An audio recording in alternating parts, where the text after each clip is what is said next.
तो प्रेसिडेंट की अगर हम चुनाव प्रक्रिया आपके देखें इलेक्शन प्रोसेस, तो यहाँ कुछ आपको वर्ड्स याद रखने हैं। Indirect election, single transferable vote, proportional representation system, quota for been 50% plus 1, vote value of MLA, ठीक, और वोट वैल्यू ऑफ एमपी। अब इनको जरा आप समझ लें एक एक करके सबको।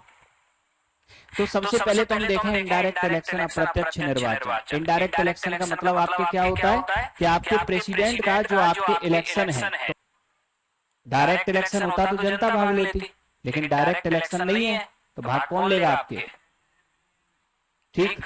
तो यहाँ याद रखना पब्लिक रिप्रेजेंटेटिव यहाँ भाग लेंगे, पब्लिक भाग नहीं लेगी। पहला पॉइंट क्लियर हुआ। अब दूसरा समझना आप सिंगल ट्रांसफरेबल वोट, एकल हस्तांतरणीय मत, ठीक है। अब एकल हस्तांतरणीय मत का आपके सीधा सीधा मतलब क्या है कि एक जो आपके सामान्य क्या है कि एक जो आपके सामान्य वोटिंग होती है ना, सामान्य वोटिंग, सामान्य वोटिंग में आपके होता क्या है कि जैसे कि आपके ये बैलेट पेपर है, तरफ आपके होता है क्या बैलेट पेपर में, कैंडिडेट नेम, कैंडिडेट नेम, और एक तरफ आपके होता है उसका चुनाव चिन्ह, यही होता है ना। ये होता है आपके बैलेट पेपर, या बैलेट पेपर की जगह हम ईवीएम समझे, ठीक। एक तरफ कैंडिडेट का नाम, डी। सामान्य इलेक्शन की विशेषता क्या होती है, आपको जिस कैंडिडेट को वोट देना है उसके आगे ईवीएम का बटन दबा दो, और एक ही का दबा सकते हो, दो का दबाओ तो वोट आपके जाएगा ही नहीं, जिसको जाना था वो जा चुका है। और अगर दो पे आपने स्टांप लगा दी बैलेट पेपर पे, तो वो वोट क्या हो जाएगा, खराब हो जाएगा, ठीक है। वोट का मतलब क्या है, राष्ट्रपति के चुनाव में प्रेफरेंशियल वोटिंग होती है, वरीयता वोट। वरीयता वोट का मतलब आपके क्या है कि आप यहाँ किसी एक कैंडिडेट को वोट नहीं देती है, वरीयता वोट। वरीयता वोट का मतलब आपके क्या है कि आप यहाँ किसी एक कैंडिडेट को वोट नहीं देते, आप सबको वोट दोगे। सबको वोट देने का मतलब यह है कि एक वोटर गया और उस वोटर को आपके मान लो कि सबसे ज्यादा कौन सा कैंडिडेट पसंद है, ए, तो उसने दे दिया उसको पहली, पे कम पसंद है बी, तो इसको दे दी दूसरी प्रेफरेंस, उससे कम पसंद है सी, तो इसको दे दी तीसरी प्रेफरेंस, और सबसे कम पसंद है डी, तो इसको दे दी चौथी प्रेफरेंस। ये कहानी आता कोई, ठीक। अब आगे समझना, अब कोई दूसरा कैंडिडेट गया, मतलब दूसरा कोई वोटर गया, उसे पहली प्रेफरेंस हो सकता है डी को दे दे, दूसरी प्रेफरेंस इसको दे दे, तीसरी इसको दे दे, चौथी इसको दे दे, तीसरा वोटर गया उसने कुछ और ही प्रेफरेंस, कुछ भी हो सकता है ना ये तो यहां आपके होता क्या है कि अब जो सिंपल आपके ईवीएम वाली वोटिंग है, तो ईवीएम वाली वोटिंग में तो सिंपल कैलकुलेशन हो जाती कि ए को कितने लोगों ने वोट दिया, बी को कितनों ने, सी को कितनों ने, डी को कितनों ने। यहां आपके प्रेफरेंस काउंट होती है, ए को कितने लोगों ने फर्स्ट प्रेफरेंस दी, बी को कितने लोगों ने फर्स्ट प्रेफरेंस दी, सी को कितने लोगों ने फर्स्ट प्रेफरेंस दी, और डी को कितने लोगों ने फर्स्ट प्रेफरेंस दी। अब यहां अगला पॉइंट समझना, यहां खास बात क्या है, इस इलेक्शन में कोटा फॉर विन होता है आपके 50% प्लस 1, ये कोटा फॉर विन है। इसका मतलब आपके ये है कि मान लो अगर आपके टोटल वोटर हैं आपके 100, तो जीतने के लिए आपके कितने वोट चाहिए, आपको 50 प्लस 1 यानी कि 51, ठीक है। अब यहां प्रेफरेंशियल वोटिंग कराई क्यों जाती है, पहले तो ये समझ लो आप।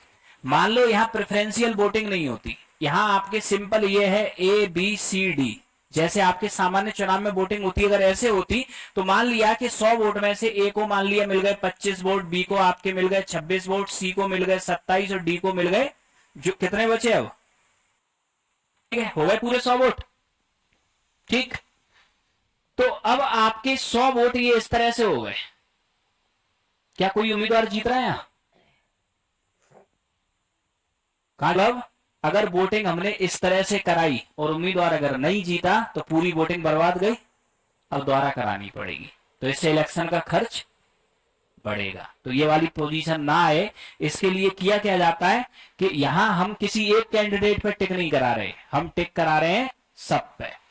अब यहां आपके क्या होगा कि अगर किसी ने ए को फर्स्ट प्रेफरेंस दी है तो किसी को तो सेकंड दी होगी, किसी को तो थर्ड दी होगी और किसी को फोर्थ दी होगी। तो अब हमने देखा कि मान लिया कि ए को आपके फर्स्ट प्रेफरेंस 25 ने, बी को 26 ने, सी को 27 ने और डी को 23 ने दी, कोई नहीं जीत रहा ना। प्रेफरेंशियल वोटिंग में हम करते क्या है कि अगर फर्स्ट प्रेफरेंस का आपके सबके किसी को भी पूरे वोट नहीं मिल रहे, तो जिस व्यक्ति के सबसे कम वोट है ना, ये इसको इलेक्शन से बाहर करेंगे, 23 वाले को इलेक्शन से बाहर किया इसे। अब इलेक्शन से बाहर किया तो जिन 23 ने फर्स्ट प्रेफरेंस डी को दी है, किसी को तो सेकंड दी। इन 23 में से आपके 13 ने इनको दे दी, ठीक, 8 ने इनको दे दी और 13 8 21 2 ने इनको दे दी। कुछ भी हो सकता है। इन 23 लोगों में से 13 लोगों ने सेकंड प्रेफरेंस सी को दी, 8 ने इनको दी और इनने इनको दी। ये कितने हो गए? 27 और 13 40, 26 और 8 34, 25 और 2। कोई जीत रहा है? अभी नहीं जीत रहा ना। तो अब हम आगे कौन सी प्रेफरेंस पे? अब थर्ड पे आ जाओ। जिसने आपके, अब थर्ड प्रेफरेंस पे क्या देखेंगे? सबसे कम वोट किसके हैं यहां? अब ए को बाहर करो, अब ये बाहर होगा।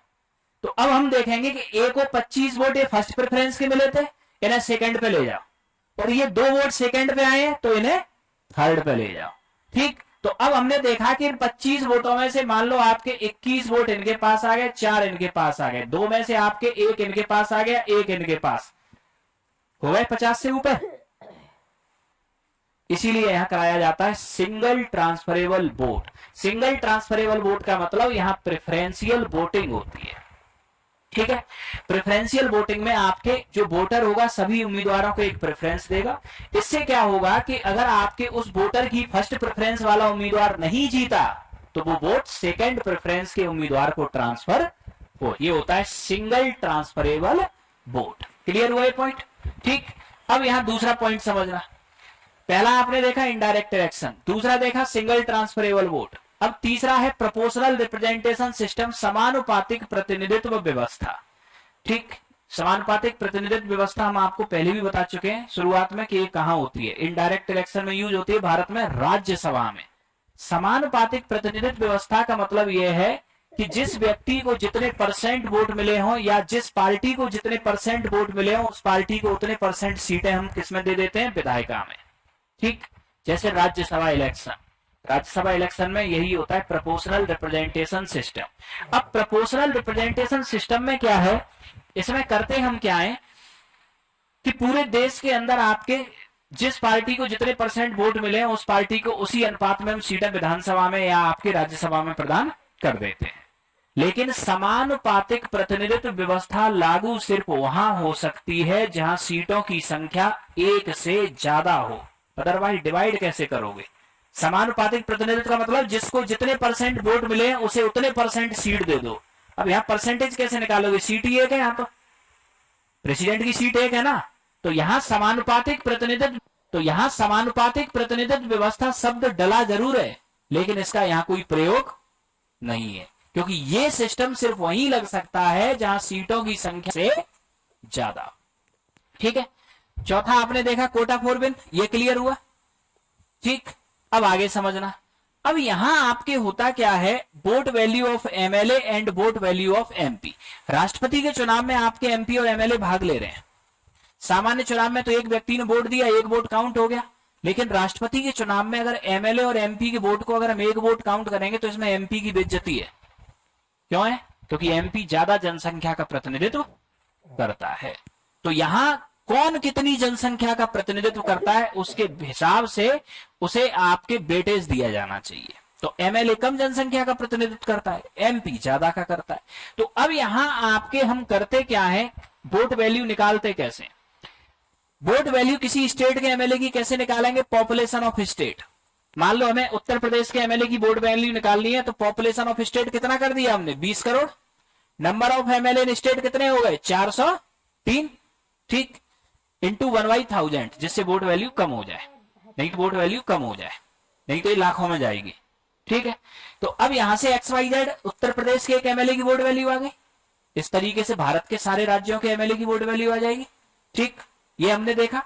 तो अब यहां क्या होगा कि एक राज्य के सभी एमएलए की वोट वैल्यू हमेशा समान होगी, लेकिन 2 राज्यों के एमएलए की वोट वैल्यू समान नहीं होगी, क्योंकि वहां पॉपुलेशन भी अलग है और नंबर ऑफ सीट भी अलग है। तो लगभग इक्वल हो सकती है लेकिन एग्जैक्ट बराबर नहीं हो सकती। अब हमने यहां क्या किया, मान लिया कि एमएलए की वोट वैल्यू आ गई आपके 3120, ये यूपी के की हो गई, एमपी की हुई 2800, कर्नाटक की हुई 2700, हर स्टेट के की अलग अलग हो गई ना। अब यहां हमने वोट वैल्यू ऑफ एमपी कैसे निकालते हैं? वोट वैल्यू ऑफ एमपी में ये कि पूरे देश के एमएलए की वोट वैल्यू कितना है, मतलब यूपी के एमएलए की वोट वैल्यू, एमपी के एमएलए की वोट वैल्यू, सबको जोड़ दो और सबसे भाग दे दो नंबर ऑफ एमपी। ठीक, 543 प्लस 233, इतना ही वोट है ना एमपी के, भाग दे दो इससे। ये मान लिया आ गई आपके एमपी की वोट वैल्यू 6200। अब इसका मतलब क्या हुआ, इसका मतलब आपके ये हुआ कि वोट आपके एमपी के एमएलए की वैल्यू ये हुई यूपी के एमएलए की। तो मान लिया एमपी के एमएलए ने वोट डाला तो कितने पॉइंट काउंट होंगे, 3120। ये वोट स्टेट का विधानसभा में ही डलता है। यूपी के ने डाला तो 2800, किसी सांसद ने डाल दिया तो 6200। तो प्रेसिडेंट के इलेक्शन में जो लगभग आपके वोट वैल्यू जो होती है ना, ये होती है लगभग 11 लाख, 10,90,92,000 के आसपास होती है, 11 लाख। तो इसमें जीतने के लिए कितने चाहिए, 11 लाख डिवाइड बाय 2 प्लस, तो इसमें जीतने के लिए कितने चाहिए, 11 लाख डिवाइड बाय 2 प्लस 1, इतने आपके मिल जाएंगे तो आपके ये व्यक्ति जीत जाएगा। तो ये होता है आपके प्रेसिडेंट इलेक्शन का आपके सीधा सीधा सा फॉर्मेट।